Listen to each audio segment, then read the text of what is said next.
Hey y'all, welcome back. I am again in my car today to do a video because this motel is right out here on Addison, and it makes it difficult with the sound. So I hope this is better for you. It's a lot warmer for me, actually. So I'm out here at the Monterey Motor Inn, which I realize is backwards to you, but I'll put up some pictures for you. Now, the significance of the Monterey Motor Inn actually has to do with the Green Book. And I'm not talking about Green Book, the movie, although if you've seen the movie, that should help give you an idea about what I'm going to be talking about today.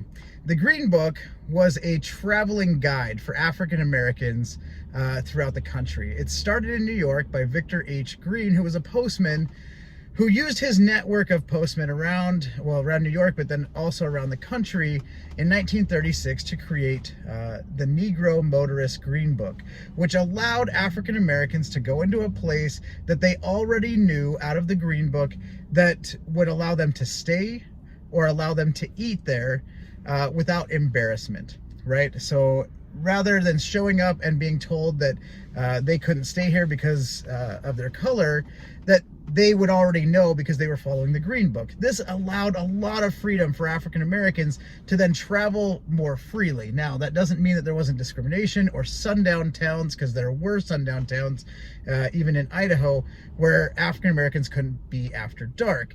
However, this allowed you to say, well, I need to get from point A to point B because I know that there's a place here and I can get to the next place by nightfall and stay there and not have to run into discrimination or being told that I can't stay there. So, 1936, Victor Green starts the Green Book, the Negro Motorist Green Book, and this is something that everybody's using in New York. In 1938, you start to see southern places of business that are being used in that area. In 1939, Pocatello is put on the Green Book. It's the first time an Idaho town is, and Idaho's listed with Pocatello with 3 different spots in Pocatello where people can stay. One of them is a tourist housing location, one of them is somebody's home, and one of them is a church where people can stay. That's in 1939. Now, what's interesting about that is that a lot of people didn't know that there was a large African American community due to the railroad in Pocatello, so it would make sense that you would get people back and forth who were going to be staying there. What is fascinating is that Boise doesn't hit the map until 1946. That's the first time that we see Boise being included in the Green Book, and it's the second town in Idaho that's being listed, and it's got one place, which is Sadie Love. She was an African American woman married to Will, her husband. He worked at a mine, he worked there in Boise, and they didn't have children, and so she took care of people who wanted to come and stay with a friendly face. Okay. There's an article which I'll link to at the end of this that from the Idaho Statesman that talks more about the Green Book and Sadie Love in Boise. In 1956, so 10 years later, we see that Coeur d'Alene gets its first mention in the Green Book. And the next year in 1957, Twin Falls and Lewiston, Caldwell, Ashton, of all places, are also added to the Green Book. The 2 places in Twin Falls, one is the Monterey Motor Inn here on West Addison and Twin Falls, and the other one is called Covey's Motor Lodge and Coffee Shop over next to, or where Glambia Innovative Center is, over on 4th in downtown Twin Falls today. These 2 places are the places where African Americans, had they been traveling, could have stopped and not worried about discrimination or being told that their kind weren't wanted here.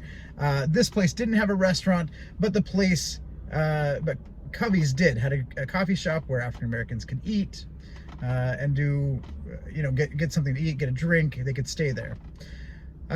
What's fascinating about this to me is not what's included, but what's not included. Now, there's a bunch of hotels right here on Addison that would have been up around the same time, but none of them are included. And the question that I often ask myself as a historian is, what is missing? And so with that, what is missing? Why is there only 2 locations in Twin Falls? Now, I'm going to give you my historical opinion on this, which it comes from that of like-minded or like populated areas, this is very similar. It doesn't mean that Idaho or Twin Falls is any more progressive, but it probably doesn't mean that it's any more racist. It's the same. It's the exact same as anywhere else in the United States, in that there are only 2 places where African Americans can stay, and only one of those that has a restaurant. And so African Americans, if they were traveling from the east across Idaho, could stay in Pocatello. They had to get to Twin Falls and stay here where they could eat. They couldn't eat anywhere in between. And then they would have to get to Boise where they could eat again or stay. They could stay and eat in Caldwell because that was a separate location, and then they'd have to look into the Green Book into Oregon before, if they were traveling to Oregon, to see where they could go from there. And that's how African Americans would have mapped their stays across the United States. This did provide some freedom for them, like I said, but it also shows you that there wasn't a lot of places in discrimination.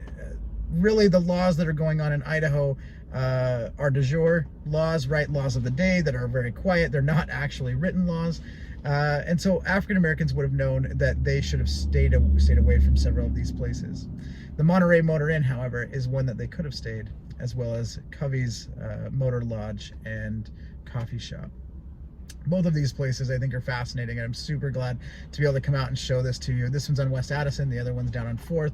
As I was over here asking for permission to do this, I ran into Eric Watte, who owns the building here, and he was super excited about that his motel was in the Green Book.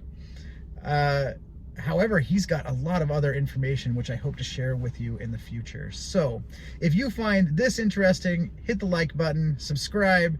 I hope to be doing other local history in the next in March. Some things that we can look forward to in March. So hope to see you back.